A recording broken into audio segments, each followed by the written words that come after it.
Good afternoon, everyone. I'm Roy from Concert Geeks PH. My question is for Sir Ellie.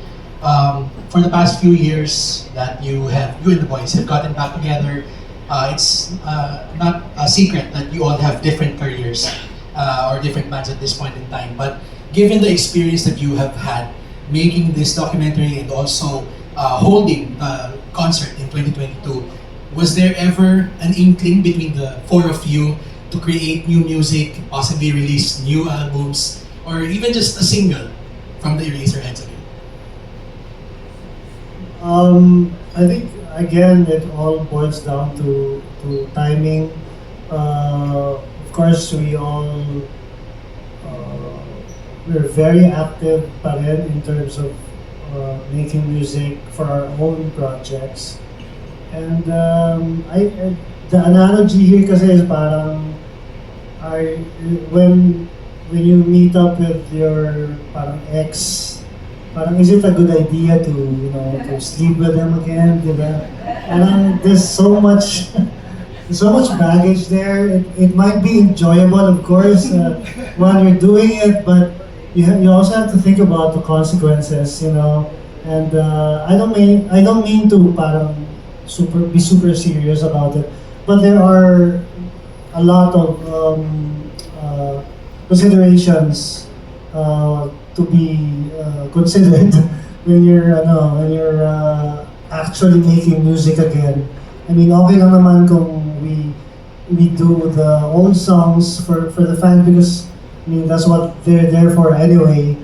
But it would be nice, of course, if the timing is right and we all feel na we can still do something that we're all proud of. Thank you very much.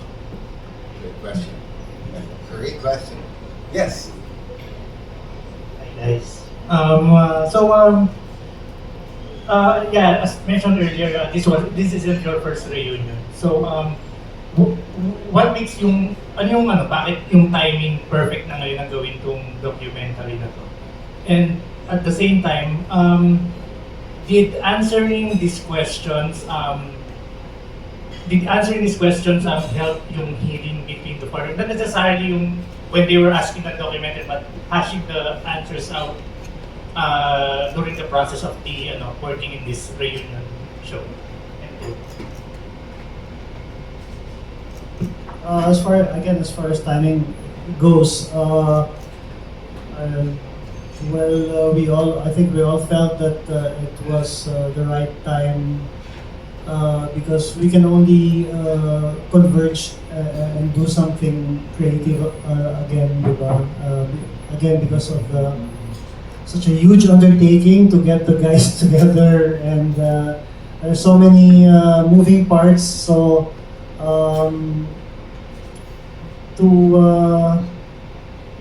to help again with the healing process and keep the ball rolling, so to speak. Yeah, I think it was the right time for a film. Kasi we haven't done a film since Run Barbie Run, and that was a bit of a letdown in terms of our own personal experiences. At least with this documentary, parang there's a lot of positive things that could happen with this one. Thank you. Yes, let's hear from our friends also from the back of the second row. Yes. We'll get the mic to you. If our friends from the press back there would like to ease your way forward also so we can get your questions. Hello, good afternoon. I'm Raymond from Megabytes. I just want to know if, after March 23, I think this is for Warner. After March 23, are there plans for the movie to be on other video platforms? And next is, how about in terms of, it's a movie, so are there like merchandise? Yun lang po. Well, Warner Brothers deal with the production is for theatrical distribution only for now, but it depends on what Rian is planning for other platforms. Currently, there are no negotiations for any distributions with any platforms as of yet. So for now it's really exclusively only in cinemas. Yeah, we really want the audience to experience this musical documentary, very special musical documentary.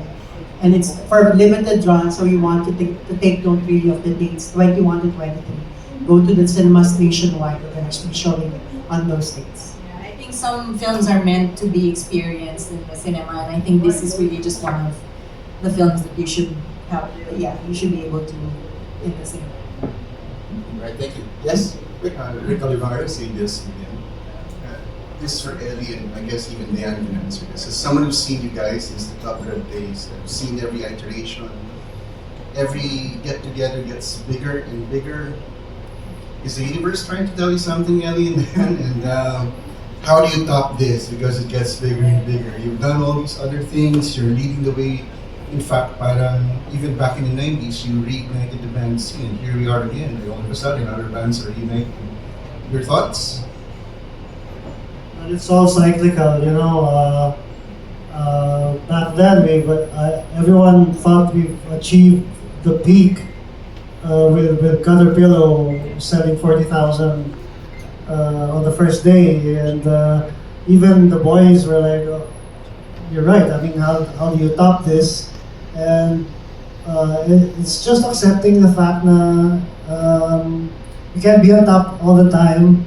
And when you hit that peak, the best thing to do is just be more creative and more experimental, not necessarily top the numbers. Just enjoy yourself, and that's what we did. Following Caterpillar, we made we concocted a story around an album. It was a concept album. I mean, it wasn't met with much success, but at least we got to enjoy that, you know. And it's the same thing with the first reunion, the second. I don't even know how many reunions we had now, but this is the third reunion. Is in 2022, and we just wanted to have fun with it and do something that hadn't been done before by either us or other artists. Yes. Hi. So I was talking to Diane a few days ago. Jello. Yeah, and she said you've seen the film, and tears might have been shed after you watched the film. But can you just share what your reaction was after watching? I don't want to admit that I cried, but there were, rumblings of crying because, syempre, I only know what I said. We weren't interviewed together.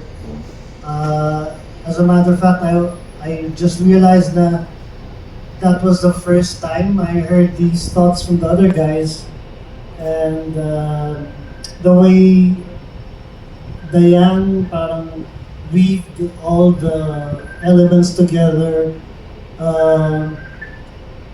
really moved me, because it's one thing to present facts and one thing to present opinions, but I guess the challenge of a documentary is having a through line, is what they call it, and that's hard. I guess it was me appreciating the fact that there was an art to the whole thing, and it's not just talking heads. And it took me on a journey, and even for someone who was actually in that situation, it was still a surprise for me. So I guess, I really loved the movie and the honesty of the other guys, and the way it's unflinchingly offered up the truth, because that's one thing I hold dear, is whether in my music or my personal life, is to be, authentic. And this is as authentic as the Eraserheads can get. Thank you. Can I add to that? I'm gonna harken back to one of the questions of Chris, yung parang, I think, when you were asking about how the dynamic changed through the reunion. So I'm going to basically share my experience naman in shooting the documentary. And as Ellie said, we were doing we were shooting them independently. We were doing the interviews independently. And what I witnessed, I can only speak for myself as well. Parang was that every time they would unload or they would, speak their truth, even if it was done independently, the next day or the next time that they would meet each other, it was as if something was lifted. Even if they did not talk to each other. Parang just the fact of expressing themselves and allowing that honesty to happen was in and of itself healing and cathartic. So, I guess yun yung takeaway ko na, wow, what truth. I mean, sorry for being cheesy, but like the truth can set you free. Parang that rang true, that resonated with this film. Ako naman, I also saw the movie, what surprised me because, your expectation, Ellie being the lead, the songwriter, siya magiging parang bida dyan sa documentary.